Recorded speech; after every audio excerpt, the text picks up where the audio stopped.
तो हेलो दोस्तों, इस वीडियो में हम जानने वाले हैं कक्षा 10 की विज्ञान का तीसरा पार्ट, जिसका नाम है धातु एवं अधातु।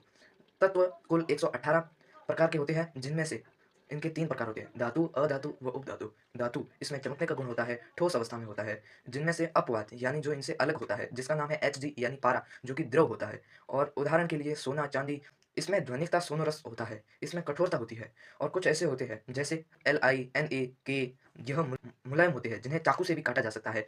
आघात वध्यता होती है, गलनांक उच्च मात्रा में होता है। अपवाद गैलियम, सीजियम, जिसका गलनांक निम्न होता है। विद्युत का सुचालक होता है और इनमें से कुचालक होते हैं पारा और पीबी। अधातु इसमें चमकने का गुण नहीं होता है, इसमें ठोस एवं गैस दोनों अवस्था पाई जाती है। अपवाद ब्रोमीन, जो कि द्रव होता है। आयोडीन का गुण होता है, इसमें ध्वनिकता नहीं पाई जाती है और भंगुरता होती है, आघात वध्यता नहीं पाई जाती है। वह इसमें अपवाद कुचालक होता है और अपवाद में ग्रेफाइट, जो कि सुचालक होता है। धात्विक चमक, उदाहरण के लिए सोना। सारी धातु कठोर होती है, वह अर्थात ठोस अवस्था में पाई जाती है। उदाहरण के लिए लोहा, पारा द्रव अवस्था में पाया जाता है। लिथियम, सोडियम, पोटेशियम को चाकू से भी काटा जा सकता है। आघात वध्यता, बीच में एक नाम आया था आघात वध्यता, वह तन्यता। आघात वध्यता वे धातुएं जिन्हें चादर के रूप में ढला जा सकता है, उदाहरण के लिए लोहा, एल्यूमिनियम। तन्यता वे धातुएं जिन्हें तार के रूप में व्यक्त किया जा सकता है, वह तन्यता कहलाती है। उदाहरण के लिए सोना, 1 ग्राम सोने से 2 किलोमीटर से अधिक लंबा तार बनाया जा सकता है। चालकता, धातु ऊष्मा की सुचालक होती है, उदाहरण के लिए चांदी, तांबा। अपवाद लेड, मरकरी कुचालक होते हैं। ध्वनिक, धातु कठोर सतह पर टकराने से आवाज उत्पन्न करती है, उसे सोनोरस कहा जाता है। गलनांक, धातुओं का गलनांक बहुत अधिक हो। अपवाद गैलियम व सीजियम का गलनांक बहुत कम होता है, निम्न होता है। अधातु चमकदार नहीं होती है, उदाहरण के लिए कार्बन, सल्फर। अपवाद आयोडीन। अधातुएं ठोस व गैस, उदाहरण के लिए कार्बन, हाइड्रोजन, ऑक्सीजन। अपवाद ब्रोमीन द्रव अवस्था में पाई जाती है। अधातु विद्युत की कुचालक होती है। अपवाद कार्बन अपर रूप, ग्रेफाइट विद्युत की सुचालक होती है। अधातु द्रव ब्रोमीन, धातु के द्रव पारा, अधातु के सुचालक ग्रेफाइट, धातु के कुचालक मरकरी व लेड। धातुएं जिनका गलनांक निम्न है, गैलियम व सीजियम। धातुओं का रासायनिक गुण: वायु के साथ अभिक्रिया, जल के साथ अभिक्रिया, अम्ल के साथ अभिक्रिया, लवण के साथ अभिक्रिया। वायु के साथ अभिक्रिया, धातु प्लस ऑक्सीजन बराबर धातु ऑक्साइड। इसे इस प्रकार भी लिखा जा सकता है: 2Cu प्लस O2 बराबर 2CuO। इनमें से एक साइड था कॉपर प्लस ऑक्सीजन बराबर कॉपर ऑक्साइड। तांबा या कॉपर प्रज्वलित नहीं होता, परंतु करने पर काले रंग की परत चढ़ जाती है। वह इसकी प्रक्रिया में 4L प्लस 3O2 बराबर 4Al2O3। इसे इस प्रकार लिखा जा सकता है: एल्यूमिनियम प्लस ऑक्सीजन बराबर एल्यूमिनियम ऑक्साइड। एनोडीकरण, एल्यूमिनियम को संक्षारण से बचाने के लिए इसका प्रयोग किया जाता है। एल्यूमिनियम वायु के साथ क्रिया करके एल्यूमिनियम ऑक्साइड की परत का निर्माण करता है। मुख्य बिंदु: कुछ धातु वायु के साथ अभिक्रिया नहीं करती है, उदाहरण के लिए सोना, चांदी। आयरन या लोहा वायु में गर्म करने पर प्रज्वलित नहीं होते हैं, परंतु ज्वाला से लोहे का चूर्ण डालने पर वह तेजी से प्रज्वलित होते हैं। उभयधर्मी ऑक्साइड, वे धातु ऑक्साइड जो अम्ल व क्षार दोनों के साथ अभिक्रिया करते हैं तथा लवण व जल का निर्माण करते हैं, उन्हें उभयधर्मी ऑक्साइड कहा जाता है। उदाहरण के लिए ZnO, Al2O3 और BeO। धातु ऑक्साइड प्लस अम्ल या क्षार बराबर लवण प्लस जल। इसके कई होते हैं, जैसे H2O, Al2O3 प्लस 6HCl बराबर 2AlCl3 प्लस H2O, और Al2O3 प्लस 2NaOH बराबर 2NaAlO3 प्लस H2O। जल के साथ अभिक्रिया, जल गर्म जल से नहाने में मजा आ गया, यानी Mg से मैग्नीशियम। ठंडे जल से नहा के कांपता हूँ, ठंडा जल Na, K व Ca। Na यानी सोडियम, K यानी पोटेशियम, Ca यानी कैल्शियम। भाप के साथ Al, FeN, ZO, Al, FeZn, aluminium, iron, zinc. जल के साथ अभिक्रिया नहीं करता है। सोना, चांदी कॉपी करके एक दूसरे से Au, Ag से लड़ते हैं, Cu, Pb यानी कॉपर व लेड। ठंडे जल के साथ अभिक्रिया NaKCa, 2Na प्लस 2H2O बराबर 2NaOH प्लस H2 प्लस ऊष्मा। ठंडा जल, गर्म जल के साथ अभिक्रिया Mg प्लस 2H2O बराबर MgOH2 प्लस H2।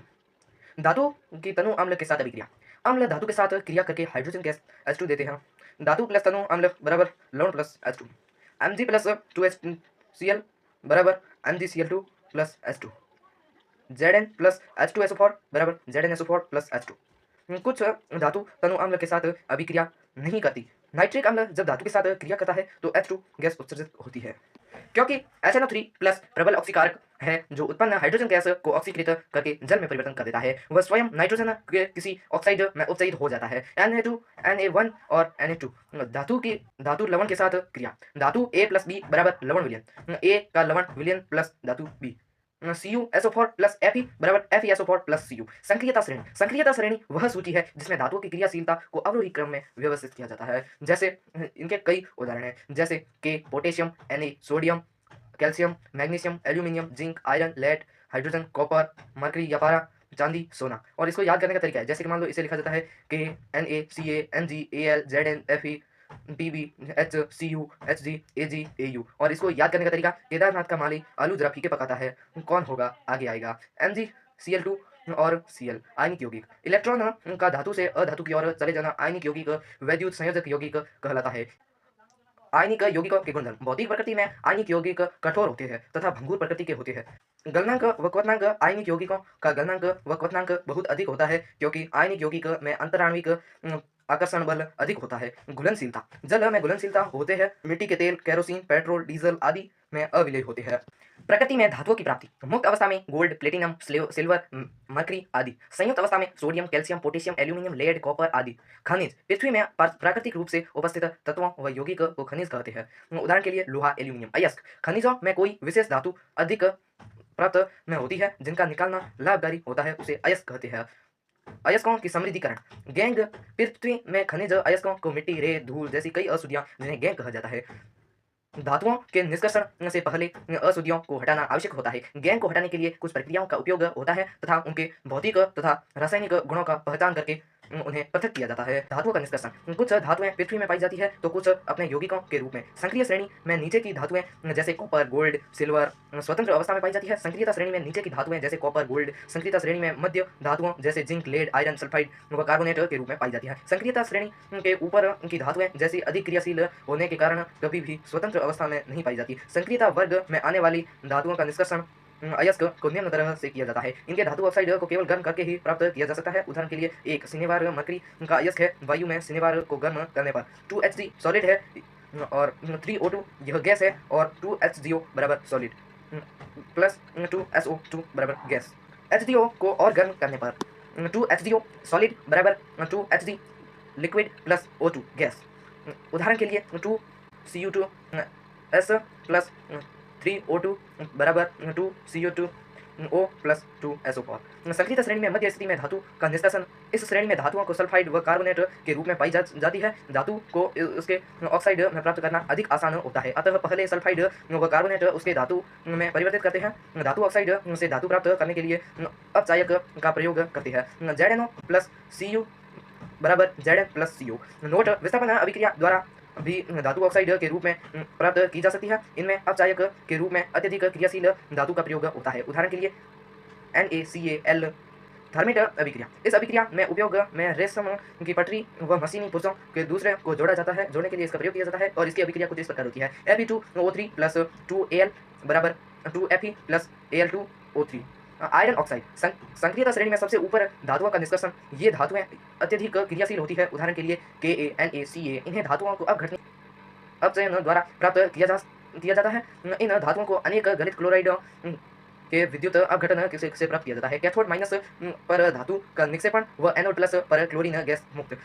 कैथोड पर Na प्लस E माइनस बराबर Na। एनोड पर 2Cl बराबर Cl2 प्लस 2E माइनस। धातुओं का परिष्करण। अशुद्ध धातुओं को अपद्रव्य हटाकर पूर्ण रूप से शुद्ध धातु प्राप्त करने की विधि को परिष्करण कहते हैं। प्रमुख विधि अपघटनी परिष्करण, विद्युत अपघटनी परिष्करण। अशुद्ध धातु को एनोड व शुद्ध धातु को पतली परत में कैथोड बनाया जाता है। धातु का लवण विलयन को अपघटन की तरह काम में लिया जाता है। धारा प्रवाहित करने पर एनोड पर स्थित अशुद्ध धातु विद्युत अपघटय में घुल जाती है। इतनी ही मात्रा में शुद्ध धातु विद्युत अपघटय से कैथोड पर जमा हो जाती है।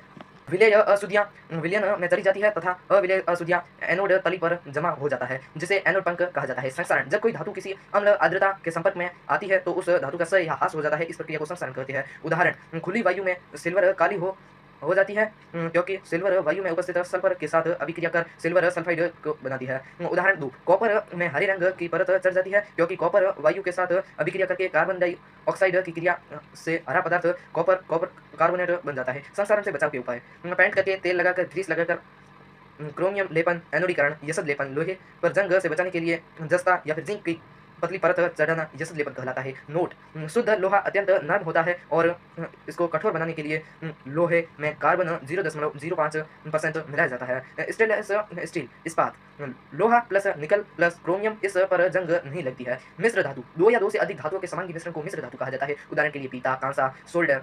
मिश्र धातु में कोई एक धातु मरकरी हो तो उसे अमलवाम कहते हैं। पिताजी कांता आंटी सोसाइटी में रहती है। पिताजी यानी पीतल बराबर तांबा प्लस जिंक, कांता को कांसा माना जा सकता है बराबर तांबा प्लस टिन, वह सोसाइटी सोल्डर बराबर सीसा प्लस टिन। यह एक याद करने का फार्मूला है जो कि है पिताजी कांता आंटी सोसाइटी में रहती है। इसका गलनांक बहुत कम होता है। इसका उपयोग विद्युत तारों को परस्पर वेल्डिंग के लिए किया जाता है। शुद्ध सोने को 24 कैरेट कहती है। 24 कैरेट सोना काफी नर्म होता है। इसे आभूषण बनाए नहीं जा सकते। इसे कठोर बनाने के लिए इसमें चांदी या तांबा मिलाया जाता है। आभूषण बनाने के लिए 22 कैरेट सोने का उपयोग होता है। 22 कैरेट सोना बराबर 22 भाग शुद्ध सोना प्लस 2 भाग चांदी या तांबा। इसी के साथ हम हमारे तीसरे पार्ट का भी करते हैं अंत। मिलते हैं हम अगले वीडियो में, तब तक के लिए धन्यवाद।